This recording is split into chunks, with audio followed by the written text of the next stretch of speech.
Hey YouTube, it's Rob from Plan Build Play, and today I'll show you how to build one of these. So this is a pretty simple build, so it'll be a short video, but I thought I'd just throw it out there in case you needed a new workshop table. The advantage of this table is, well, it's pretty heavy duty. It's holding over 600 pounds right now. And when you're not using it, it folds down for easy storage.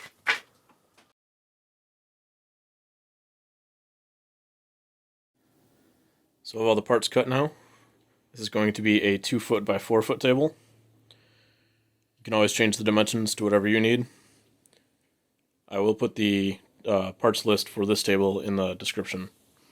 Now it's time to start assembly.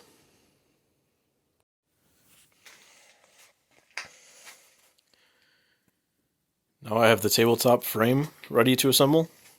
I'm using a few of these magnetic welding angles to help put it together. I'll also be adding the spacers for the table legs and drilling the holes for the table legs on both sides. On this side you can change where you bolt it in, and that will change the height of the table.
So I have all the holes drilled now, including the table legs.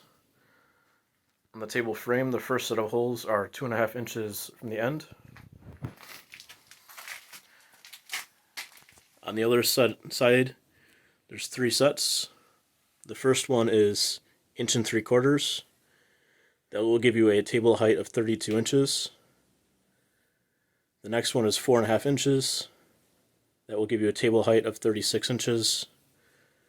The last one is 10 1/4 and will give you a table height of 42 inches. For the table legs, the first set of holes are 1/2 inch from the end. In the center, they are offset a bit. This helps the table fold flat. On 2 of the table legs, it's 28 inches from the top. On the other 2, it is 26 3/4 inches from the top.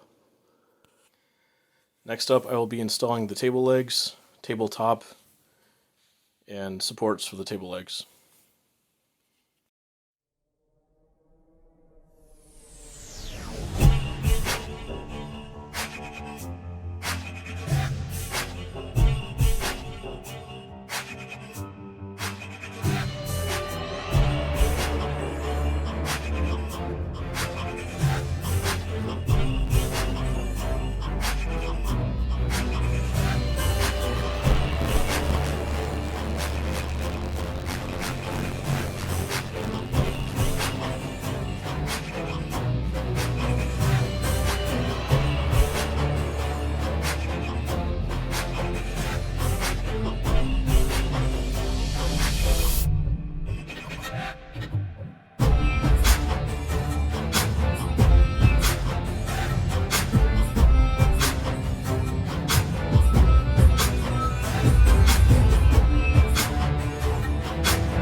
For the bottom of the table leg, before I add the crossbar, I'm going to angle cut the bottom of the table leg. This helps add a bit of stability, as well as prevent the legs from digging into your shop floor. Easiest way of doing this is putting something against it and just drawing a line. That's where I'm going to cut and then add the crossbar. For installing the legs, I added a washer on each side and 2 in the center. There's also 2 nuts installed. These also have thread lock on them so they don't loosen up over time. It's the same on the center as well as one of the sides. On the second side, I drilled a hole through the bolt and added a cotter pin so it can be removed quickly. For the crossbars on the legs, make sure these are both installed on the same side. That way when the legs are folded, they'll lay flat. So I did just make a mistake on this. So as you can see, the legs on these two aren't the same. The one on the right folds completely flat. The one on the left overlaps a bit. The legs on these are actually different lengths, and this is what lets it fold flat like that. So I just have to cut a couple inches off of this one and then weld the brace back on. I'll put the full parts list with the corrected dimensions in the description. Thanks for watching and subscribe for more. If you have ideas for videos, toss them in the comments.